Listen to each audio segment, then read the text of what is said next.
विसर्जन केलं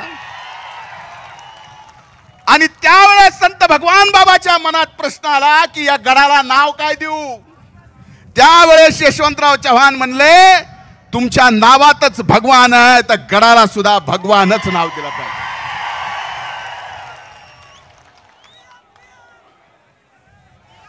त्या गडाला संघर्ष, त्या गडाच्या भक्ताला संघर्ष, स्वर्गीय मुंडे साहेबांच्या नशिबात संघर्ष, पंकजाताईच्या नशिबात संघर्ष, माझ्या नशिबात संघर्ष आणि तुमच्या सगळ्याच्या सुद्धा.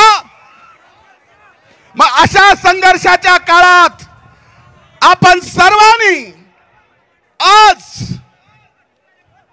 एकत्र आहोत. ही अभूतपूर्व गर्दी सांगते. आता दसरा मेळाव्याची परंपरा फक्त काय बीड जिल्ह्यात नाही, राष्ट्रीय स्वयंसेवक संघाचा दसरा मेळावा जगात प्रसिद्ध. स्वर्गीय हिंदू हृदय सम्राट बाळासाहेब ठाकरेंनी त्यांचा दसरा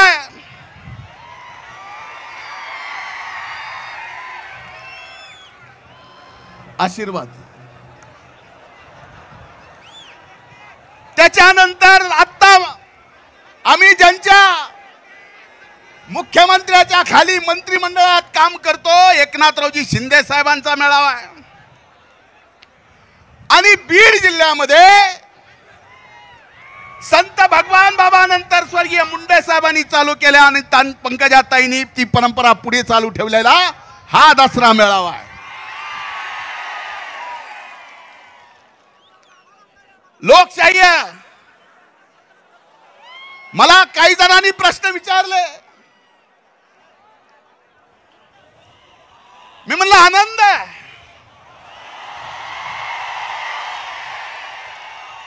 कारण दसरा का असावा, हा हिंदू धर्मातला सगळ्यात मोठा सण आहे मान्य करता. आणि दसरा ज्याला माहिती आहे त्याला प्रभू रामचंद्र सुद्धा माहित असायला पाहिजे. प्रभू रामचंद्राशिवाय या दसऱ्याचं महत्व आहे का. त्यामुळे आपण पुढचं मी काय बोलणार तुम्ही समजून घेणार, संपला विषय. एवढे समजदार तर तुम्ही असाल, मायशान काय सांगायचं तुमचं. म्हणून आपल्याला या ठिकाणी सांगतो, या विचाराच्या दसरा मेळाव्यात अनेक वेळा संकटाच्या काळात स्वर्गीय मुंडे साहेबांपासून पंकजाताईपर्यंत आणि आज 12 वर्षाच्या तपानंतर या दसरा मेळाव्याला माझ्या बहिणीच्या पाठीमागं, या मेळाव्याच्या आणि या परंपरेच्या पाठीमागं उभं राहण्यासाठी मी आलो.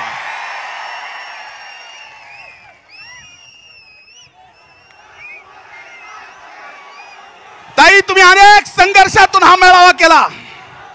मी आभारी आणि अभिनंदन तुमचं याच्यासाठी करतो की कुठल्याही संकटाला घाबरला नाहीत. सोबत भाऊ आहे, कोण आहे हे कधी बघितलं नाही, पण समोरची ही मायबाप जनता सोबत आहे, त्यांचे आशीर्वाद आहेत. पण एक नक्कीच मी सुद्धा केलं, भलेही आपलं 12 वर्ष मध्ये जमलं नसल, पण मी कधी दसरा मेळावा करायचं वेगळा मनात सुद्धा आणलं नाही. मनात सुद्धा.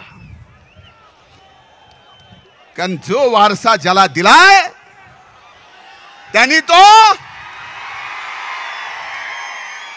बरोबर आहे.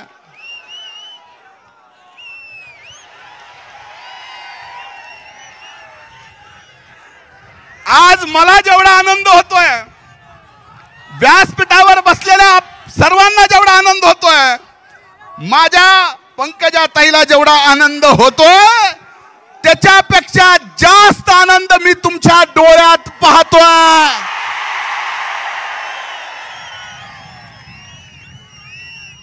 आणि हा आलेला समुदाय आणि बघत असलेला समुदाय सर्व जर एक संघ झाला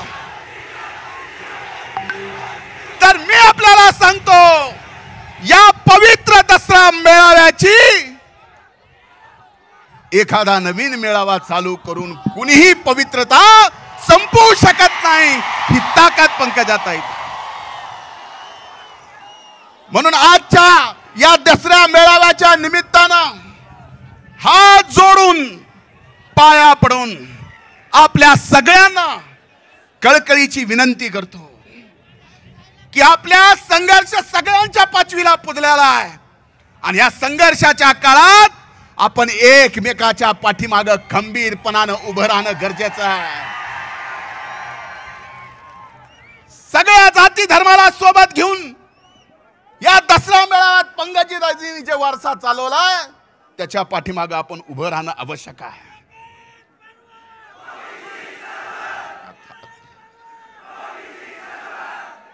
मायला एवढ्या वेळ नव्हतं एकदाच कसं काय तुला आलं? अवघड झाल्या का?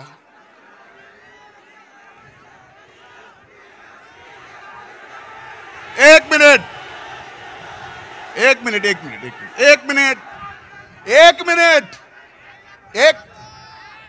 आता हे मला सांगतोय इतके वर्ष भाषण केलेत, माईक मी कसं धरावं? तू कधी भाषण केलंस का? भाषण केलंस कधी? सॉरी, म्हणजे तुझ्याकडून मला शिकावं लागणार आहे की माईक कसं धरायचं. एक लक्षात घ्या, आपल्या सर्वांना सांगतो,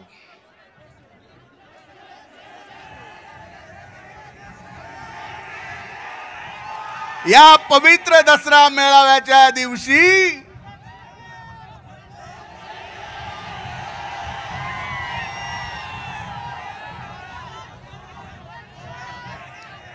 शेरो शायरी करायची. आता ऐका त्यांचं, पण तरी सांगतो, तुम्ही हात वर करून, दोन्ही हात वर करून मुठी वळवा आणि आपण सर्वजण या संघर्षात एक आहोत, एक आहोत, एक आहोत. आता सांगतो, तुम लाख कोशिश करो,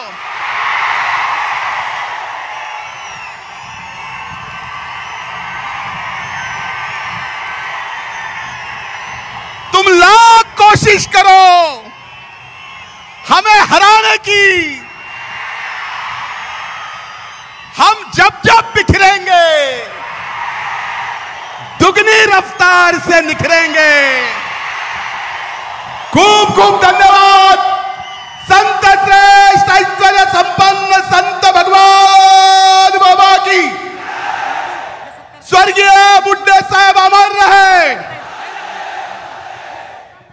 खूप खूप धन्यवाद. धन्यवाद. यानंतर लगेचच स्वर्गीय गोपीनाथरावजी मुंडे साहेब ऊसतोड मजूर व मुकादम वाहतूकदार संघटनेच्या वतीनं ताईंचं स्वागत होतंय. लवकर सगळ्यांनी स्वागत करायचं आहे. पंकजा ताई साहेबांचं स्वागत करतायत. सगळे शांत रहा, ताईंना आपल्याला ऐकायचं आहे.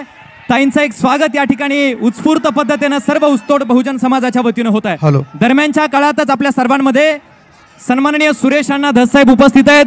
आदरणीय सुरेश अण्णांचं या निमित्ताने शब्द सुमनाने स्वागत आहे. ताई साहेबांचं स्वागत या निमित्ताने होत आहे. ताई, तुम्ही खोदिली वेदना, रचिली लोकनेतृत्वाची गाथा, मने बहुजनांची फुलून आली, फुलला आमचा सर्वांचा या मातीचा महाराष्ट्राचा माथा. आपण सर्वजण हात वरती करूयात. बहुजनांच्या वतीनं, सर्व जाती धर्मियांच्या वतीनं, ऊसतोडांच्या वतीनं ताईंचं स्वागत करूयात. जोरदार टाळ्यांचा गजर सगळ्यांनी करायचा आहे. प्रचंड टाळ्यांचा गजर आदरणीय ताई साहेबांच्या स्वागत. ताई साहेब तुम आगे बढ़ो. कोण आली रे, कोण आली? ताई साहेबांचं अभूतपूर्व असं स्वागत. ऊसतोड मजुरांचा हा कोयता आणि उसाची मूल्य देऊन आदरणीय ताईंचं स्वागत या ठिकाणी होत आहे. आणि यानंतर लगेचच आपण ज्या क्षणाची वाट पाहतोय, सागराची गाज, खऱ्याच आवाज, विकासाच्या ताज, आपल्या सर्वांच्या लाडक्या नेत्या आदरणीय पंकजाताई गोपीनाथरावजी मुंडे साहेब आपल्याला संबोधित करतायत. आपण जोरदार टाळ्यांनी हात वरती करून ताईंचं स्वागत करायचं आहे. आदरणीय पंकजाताई साहेब आपल्याला संबोधित करतायत.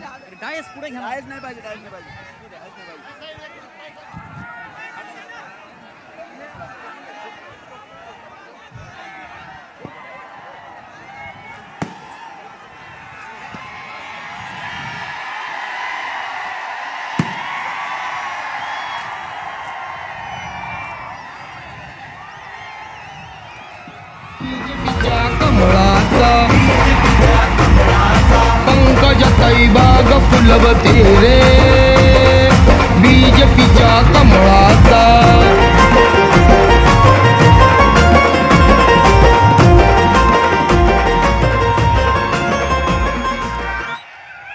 इंसान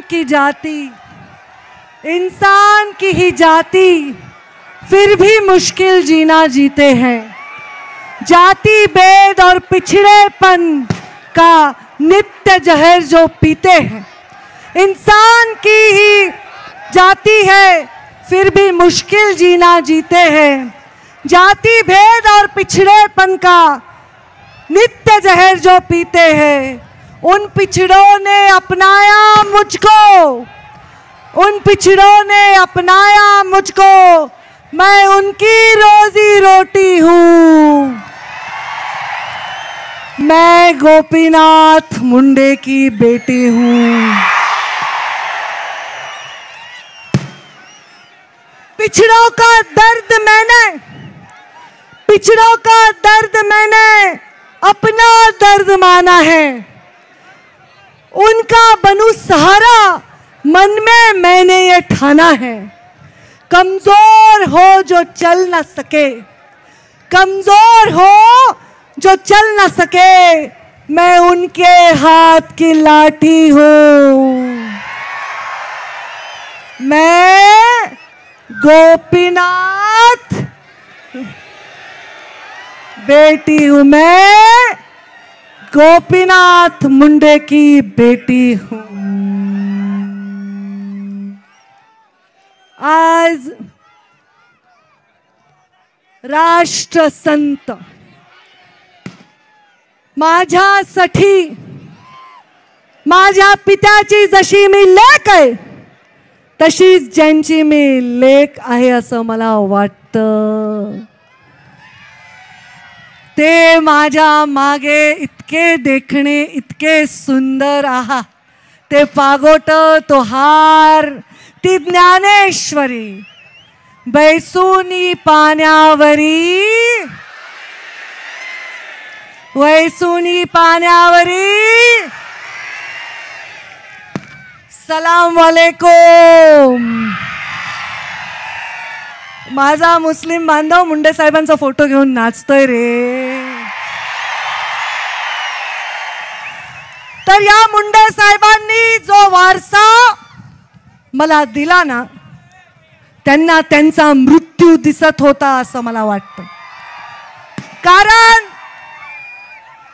त्यांनी भगवान गडावरून शेवटचं वाक्य जे म्हणले ते मला यावेळी गडावरून दिल्ली नाही, मुंबई नाही, मला गडावरून पंकजा मुंडे दिसते. पंकजा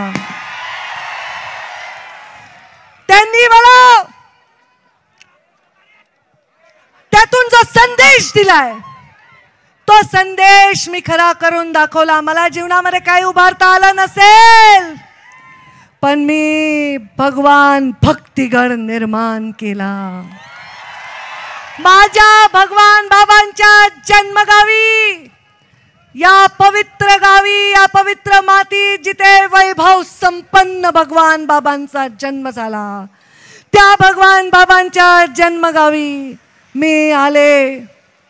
आणि या गावातल्या लोकांनी सांगितलं ताई इथं घ्या मेळावा. मी म्हणलं पुन्हा तुम्ही म्हणताल इथं घेऊ नका तर मी कुठं जाऊ. आज काही लोक मला फोन करत होते, अरे तुमच्या मेळ्यावर एवढे अमुक तमुक तमुक तमुक सगळे लोक यायलेत, तुम्हाला पुढच्या वेळी इथून काढतील.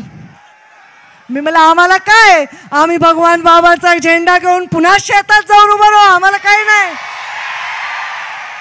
पण या भगवान बाबांच्या सुंदर कार्यक्रमाला मंचावर विराजमान हे कळलं कळलं महाराष्ट्राची वाघीण आहे, वाघीण. आता का बसा. या भगवान बाबांच्या या पवित्र आपला दसरा आपली परंपरा या कार्यक्रमाला आवर्जून मंचावर उपस्थित राष्ट्रवादी पक्षाचे नेते, या जिल्ह्याचे पालकमंत्री, राज्याचे कृषी मंत्री, माझे भाऊ धनु भाऊ,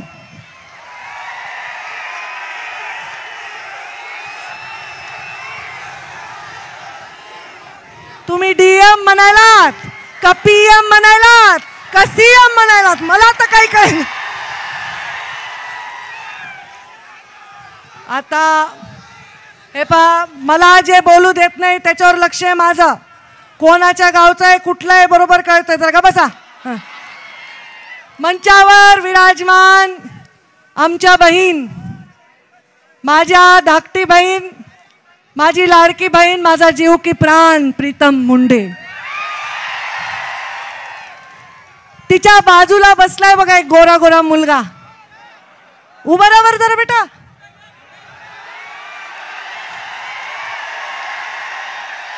कोण आहे? इकडे इकडे इकडे इकडे.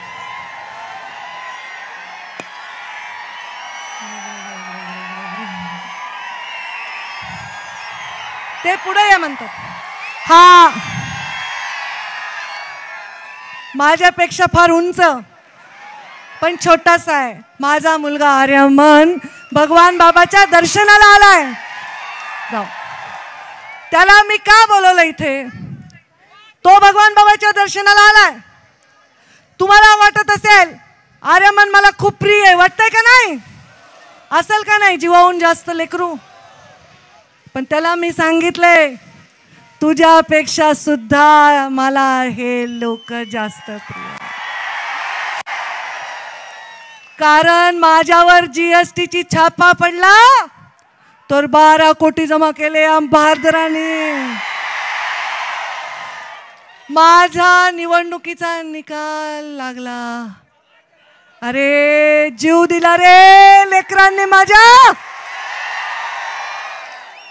आणि मला सांगा पोटच्या लेकरापेक्षा तुमच्यावर माया करते की नाही? तुम्ही तुमच्या लेकरांच्या पेक्षा आई बापापेक्षा मला जीव लावता की नाही? बस मला आता अजून काहीच नाही पाहिजे, अजून काहीच नाही पाहिजे. मंचावर विराजमान ज्यांच्या प्रचाराला मी स्वतःचा जीव धोक्यात घालून गेलते ते डॉक्टर सुजय विखे पाटील, माझे भाऊ.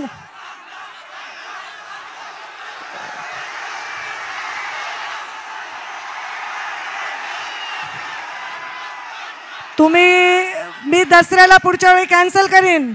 दसरा मेळाव्यात चालत नाही असं. शांत बसा. अरे थांबा ना, मग काय करू? थांबा जरा, नाव आहे त्याचं, का बसा. मंचावर उपस्थित महादेवराव जानकर, इज्जत करा मंचावरच्या लोकांची. दसरा मेळावा 10 वर्ष झाले गेले मी. महादेवराव जानकर आमचे बंधू. पिवळा शर्ट. किती पिवळा शर्ट आहे तुमच्याकडे? हां. आणि थांबा जरा, त्यांच्या बाजूला कुठे ते गोंडस लेकरू लक्ष्मण हाके. गोंडस आहे की नाही? मला त्यांनी काल व्हिडिओ त्यांचा पाहिला. त्यांनी स्वतःहून निर्णय घेतला मी इथे हे वाल्मिकांना बोलवले बघे. मी काय म्हणलं माझ्या दसऱ्याला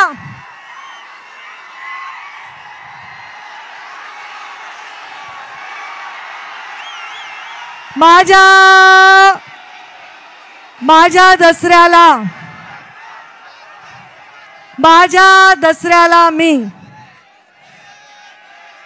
कोणालाही निमंत्रण देत नाही, परंतु माझा सन्मान ठेवून आलेल्या लक्ष्मण हाकेंचे मी स्वागत करते. आणि मुंडे साहेबांच्या आणि भगवान बाबांच्या स्मृतीला त्यांनी वंदन केलं. मंचावर उपस्थित माझी बहीण, आपल्या शेजारच्याच आमदार मोनिका राजळे, आमचे ज्यांच्याशिवाय कार्यक्रमात करमतच नाही टोपीवाले, उभा राहा, शिवाजीराव कर्डिले, ज्यांनी भाषण केलं सगळ्या महिलांच्या वतीने, मेघना बोर्डीकर आमदार, त्यांच्या शेजारी टोपी घालून बसलेली आमची नमिता मुंदडा आमदार, तसेच मंचावर उपस्थित आमचे ज्येष्ठ मार्गदर्शक भीमरावजी धोंडे माजी आमदार, आणि तिकडं बाजूलाच बसले ते सुरेश धस अण्णा आणि आमचे नाना करपे आणि आमचे वाघमारे दादा उभा राहा. ते बघा वाघमारे उपोषण केलं जीवापाड तुमच्यासाठी. आणि आमचे मागे पीटी चव्हाण जय सेवालाल, सदाशिव खाडे, आमचे निर्मळ तात्या जय मल्हार, गणेश हाके जय मल्हार, माजी आमदार खंदाडे, अजून आमचे केशव दादा आंधळे, देवीदासजी राठोड, आमचे डॉक्टर सुनील कायंदे खेडेकर, आमदार माजी आमदार खेडेकर, त्याचबरोबर योगेश जाधव, प्रतापराव जाधव येऊ शकले नाही, खासदार मंत्री झाले, त्यांच्या पुतण्याला त्यांनी पाठवलंय. आणि आमच्या आईसाहेब राधाताई सानप, राम कुलकर्णी, सुदाम महाराज पानेगावकर, यश बाळासाहेब अजबे, गोकुळ दौंड, अरुण मुंडे आणि सर्जेराव तांदळे, विजय गोलार, तय्यब भाई, रामदास बडे, रामराव खेडकर, हेमंत धात्रक, सर्व मी तुमची क्षमा मागते कारण अजून भाषण सुरू झालं नाहीये.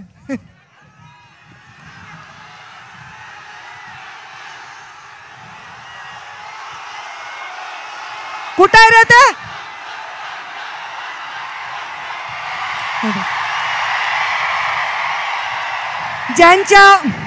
ज्यांच्या शिवाय धनंजय मुंडेंचं पाने हालत नाही ते वाल्मिक करा. आता मला विचारायचंय तुम्हाला, या मेळाव्याला 18 पगड जातीचे लोक आले आहेत का नाही? जळगाव वरून आलेत का? नाशिक वरून आलेत का? बुलढाण्यावरून आलेत का?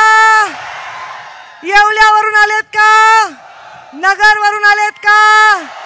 आता कुठून आलेत का?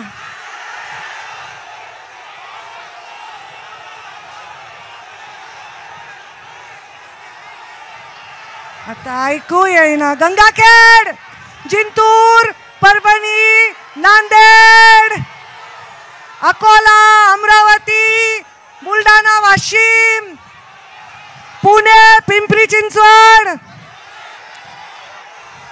आलेत.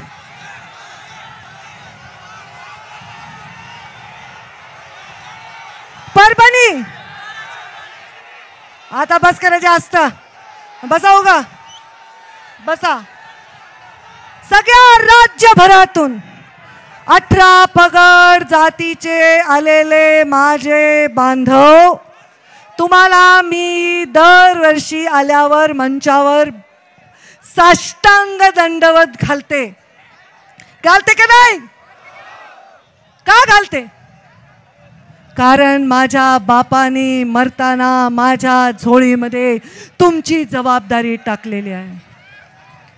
तुम्ही मला जिंकवलं तेव्हा मला इज्जतच दिली, पण माझा पराभव झाल्यानंतर त्याहूनही जास्त इज्जत दिले. आणि आता तुम्हा सर्वांना इज्जत देण्यासाठी आम्ही प्रत्येक गावागावात, कानाकोपऱ्यात महाराष्ट्राच्या दौऱ्याला येणारे येऊ का? आपल्याला आपला डाव खेळायचा का नाही? आपल्याला 18 पगड जातीच्या, या मंचावर सगळ्या जातीचे लोक नाहीत, सगळ्या धर्माचे लोक इथं आले नाहीत. माझे बौद्ध बांधव आलेत, माझे मुस्लिम बांधव आलेत की नाही? आता एक पोलिसाची लहान लेकरू मुसलमान मुलगी होती, माझ्या मांडीवर बसून फोटो काढला. ताई तुमची खूप फॅन आहे, तुमचं खूप नाव घेते. का बरं? का? मी म्हणलं हे शासकीय कार्यक्रम नाही आहे, लाभार्थी संमेलन नाही आहे, हे ज्याला काहीच लाभ नाही त्या मोठा जिगरा असणाऱ्या लोकांचा कार्यक्रम आहे. अरे ऊस तोडणाऱ्या, कोयत्यावर गोपीनाथ मुंडेचं नाव लिहिणाऱ्यांचा कार्यक्रम आहे. किती मिळाली भाववाढ? किती किती एवढ्या वर्षी किती घेऊन आलात? आता मतदान केल्याशिवाय जाऊ नका रे बाबांनो, गडबड करताल बर का तुम्ही. मी म्हणल्याशिवाय ऊस तोडायला जायचं वचन द्या मला. भगवान बाबांनी आपल्याला आध्यात्मिक शिक्षण का दिलं बरं? का? या डोंगर कपाऱ्यातल्या लोकांना माणूस म्हणून जगण्याचा अधिकार मिळावा म्हणून भगवान बाबांनी सांगितलं, सप्ते करा, अध्यात्म करा, कीर्तन करा, भजन करा, जमिनी विका पण शिका, हे भगवान बाबांनी सांगितलं. तरीही माझ्या ऊसतोड कामगारांना आजही लेकरं पाठीवर बांधून ऊस तोडावा लागतो. लोक म्हणतील तुम्हाला काय फरक पडतो? मला फरक पडतो. मला वाईट वाटतं, माझ्या आत्म्याला वेदना होतात. आणि पुढचे 20 वर्ष लागो, 30 वर्ष लागो, मी माझ्या या ऊस तोडणाऱ्यांचं जीवन बदलल्याशिवाय माझ्या शेवटचा श्वास घेऊ शकणार नाही. अरे तुमच्या लेकरांच्या अंगावरचा मळका शर्ट बघून, तुमच्या लेकरांच्या हातामधला तुटका खेळणं बघून माझ्या जीवाला काय वाटतंय मला सांगता येणार नाही. भगवान बाबाच्या साक्षीने सांगते. पंकजा मुंडे खोटं बोलते का? पंकजा मुंडे थापा मारते का? पंकजा मुंडे काही अंधारात एक उजेडात एक वागते का?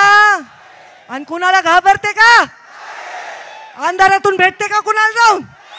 कुणाला घाबरत नाही. मी घाबरते ते या समोरच्या मैदानात माझ्या भाषण ऐकायला लोक नसतील त्या दिवसाला घाबरते. मी भगवान बाबांना प्रार्थना करीन, असा दिवस सुद्धा उजाडू देऊ नका. तुमचं जीवन भलं करायचंय रे, भांडायचंय तुमच्यासाठी. तुम्हाला विमा मिळवून द्यायचा आहे, तुम्हाला शेतीच्या पिकाला भाव मिळवून द्यायचा आहे, तुमच्या गावापर्यंत रस्ते द्यायचे, विकास करायचा आहे, शाळा, शिक्षण, या सगळ्या गोष्टी करायच्या. केलं की नाही मंत्री असताना सांगा बरं? राज्यभरातून तुम्ही आलात.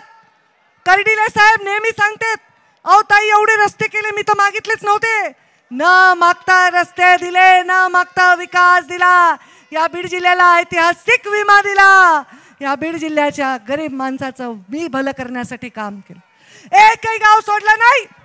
गावात मायनस बूथ असलं तरी तेवढाच निधी दिलाय जिथे 90% मतदान आहे. कधीच भेदभाव केला नाही रे. आता यावेळेस गडबड झाली, जाऊ द्या त्याचं. आपल्याला ही गडबड पुसून काढायची. या राज्यातल्या प्रत्येक जातीच्या माणसाला विश्वास वाटावा असं नेतृत्व गोपीनाथ मुंडे होते की नाही? छत्रपतींच्या घराण्यांनी पण मुंडे साहेबांवर किती प्रेम केलंय. मी उदयनराजे, छत्रपती उदयनराजेंच्या घरी गेले होते साताऱ्याला सभेला. हाताला धरून मला घरात नेलं. त्यांच्या देवघरामध्ये माझ्या हाताने आरती केली आणि मला एका ठिकाणी नेलं दाखवलं. त्यांच्या वडिलांचा फोटो आहे आणि बाजूच्या खांबावर गोपीनाथ मुंडेंचा फोटो लावला. अरे काय काय झालंय आज समाजाला? एखाद्याने गाडीने एखाद्या लेकराला उडवलं तर लोक विचारतात गाडीच्या ड्रायव्हरची जात काय आणि उडवणाऱ्याची जात काय. एखाद्या नराधमाने एखाद्या लहान चिमुकलीचा जीव घेतला, तिच्यावर अत्याचार केला, तर लोक विचारतात त्या मुलीची जात काय आणि अत्याचार करण्याची जात काय. हा असा समाज घडवण्यासाठी आम्ही आमच्या आयुष्यातले 22 वर्ष खपवले नाहीत. आम्हाला असा समाज घडवायचा नाही. आम्हाला अधिकाऱ्याचा CR बघूनच त्याला काम द्यायचंय, जात बघून देणाऱ्याची औलाद गोपीनाथ मुंडेची नाही. आम्हाला काम करणाऱ्या माणसाच्या पाठीमागे उभं राहायचंय. उगीच जातीवर स्वार होणाऱ्या कोणाच्याही पाठीवर उभं राहायचं नाही. मला या देशामध्ये, या राज्यामध्ये कोणी एखादी फाईल समोर आणली आणि एखाद्या अधिकाऱ्याचं काम असलं की हळूच ते म्हणते ताई आपला जवळचा आहे, आपला पाहुणा आहे. अरे त्याच्यावर विनयभंगाची केस आहे ना, कसला पाहुणा? असल्या गोष्टी करायला भगवान बाबा माफ करतील का? भगवान बाबांनी जीवनामध्ये जगण्यासाठी फक्त आणि फक्त एक उत्तम चरित्राचं उदाहरण दिलंय. आठवा, भगवान बाबा का आले भगवान गडावर, धौम्यगडावर? आठवा आठवा. अरे नुसता आरोप झाला तरी प्रचंड वेदना देणारं कृत्य करून स्वतःचं सत्व ज्यांनी दाखवलंय त्या भगवान बाबांची लेक आहे मी. इथे चालणारच नाही चूक, इथे खपणारच नाही पाप. सामान्य गरीब भाबड्या बोळ्या जनतेसाठी काम करण्यासाठी मी आहे, राजकारणाला चिटकून बसण्यासाठी नाही. अरे काय सगळे म्हणायचे आमदार झाल्या, आमदार झाल्या, आमदार झाल्या. काय आमदार झाले तर? अरे माझे त्या 5 लेकरांनी जीव दिला रे, काय त्या आमदारकीचं गोड वाटणार आहे मला सांगा. 5 वर्ष या मेळाव्याला एवढ्याच गर्दीने तुम्ही आलात. होतं का माझ्या मागे आमदारकी, खासदारकी, पद, मंत्रीपद, पैसा, अडका, व्यवस्था, शासन होतं का? तरी आलात, उद्याही येताल. आपल्या मागे असावंच काहीतरी तुमच्यासाठी, पण नसलं तरी तुम्ही मला सोडणार नाहीत आणि मी तुम्हाला सोडणार. जो समाजात सगळ्यात वंचित आहे, पीडित आहे, ज्याची पत नाही आणि ऐपत नाही, पत नाही आणि ऐपत नाही, अशा माणसासाठी काम करण्यासाठी मी राजकारणात आहे. मला घरं भरण्यासाठी, 10-12 गाड्या घेण्यासाठी, टेबला खालून टेबलावरून घेण्यासाठी नाही. तुम्हाला अभिमान वाटतो म्हणून हेलिकॉप्टरनी येते. तुम्ही म्हणला तर बैलगाडीत येते. येऊ का? पुढच्या वर्षी कशी येऊ ना? हेलिकॉप्टरने. तुम्ही येणार ना? कशासाठी? कुणाचा दसरा? अरे भगवान बाबांचा दसरा, भगवान भक्तिगडावरचा दसरा, भगवान बाबांचे संस्कार. छत्रपती शिवरायांनी मोगलांच्या विरुद्ध लढाई छेडली तर प्रत्येक मावळ्यांनी आपलं रक्त सांडले. त्या प्रत्येक रक्ताला एका वाटीत घेऊन जर मिसळलं ना तर कळणार नाही रे धनगराचं होतं का वंजाऱ्याचं होतं, कुंभाराचं होतं का लोहाराचं होतं, मुसलमानाचं होतं. त्या छत्रपती शिवरायांनी मावळ्यांची मोठ बांधली म्हणून स्वराज्य आणि सुराज्य स्थापन झालं. जिजाऊ माझा आदर्श.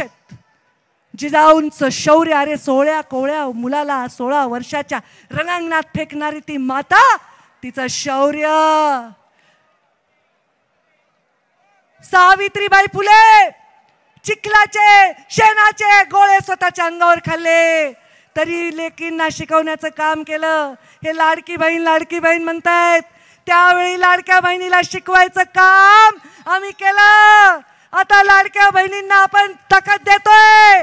त्या लाडक्या बहिणींना ताकद माझ्या सावित्रीबाई फुलेंनी दिली. त्यांचं धैर्य आणि माझी पुण्यश्लोक अहिल्या देवी होळकर, त्यांचं औदार्य. अरे पती गेला, मुलगा गेला, अनेक दुःख हृदयामध्ये थांबवून सगळ्या देवांचा जीर्णोद्धार करत, सगळ्या गावागावामध्ये विकास करत, विस्तार करत फिरली ती माय माऊली अहिल्या देवी होळकर. पुण्यश्लोक लागतं का कुणाच्या मागे? नाही लागत. अरे बाबासाहेब आंबेडकर म्हणायचे, शिक्षण हे वाघिणीचं दूध आहे, पिल्याला गुरगुरल्याशिवाय राहत नाही. तुम्ही जे गुरगुरताय ना ते शिक्षणाच्या जीवावर गुरगुरताय. तुमची जी शक्ती आहे ना तुम्हाला मिळालेल्या शिक्षणाच्या जीवावर. गरिबांसाठी, वंचितांसाठी घेणाऱ्या प्रत्येक निर्णयासाठी माझ्या आयुष्याचा प्रत्येक क्षण मी खर्ची घालणार. याच्याबद्दल तुमच्या मनात शंका आहे का? तुम्हाला वाटतं का ताई थकल्या आहेत, पडल्यामुळे जरा नाराज झाल्या आहेत, आमदारकी घेतल्यामुळे शांत झाल्या आहेत, असलं काही वाटतं का? असं काही वाटतं का तुम्हाला? नाही ना? विश्वास आहे ना? मग मैदान जोरात लांब नाही, घोडा मैदान लांब नाही. धनुभाऊ परळीत तर आम्ही करणारच आहे, तो परळीत तर करणार.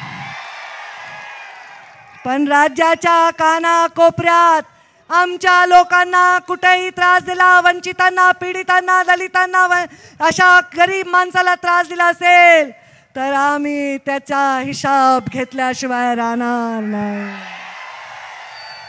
आणि मी येणार आहे, तुमच्याकडे येणार आहे, पश्चिम महाराष्ट्रात, उत्तर महाराष्ट्रात, विदर्भात, सगळीकडे येणार आहे. प्रधानमंत्री नरेंद्र मोदींवर विश्वास ठेवून या देशामधले लोक, गरीब लोक, मागासलेले लोक, वंचित लोक आज कुठेतरी एक चांगले दिवस येण्याची वाट पाहत आहेत. ते चांगले दिवस आणण्यासाठी मी प्रत्येक महाराष्ट्राच्या कानाकोपऱ्यात येणार. येऊ ना? माझं ऐकणार ना?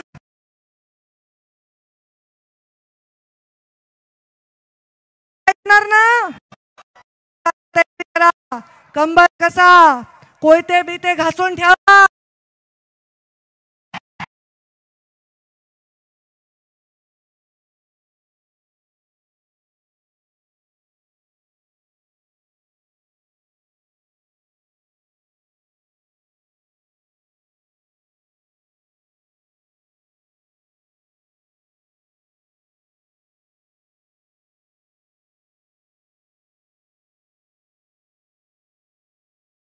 हिंद, जय भारत. धन्यवाद.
आभार संदेश सानप हे म्हणतायत.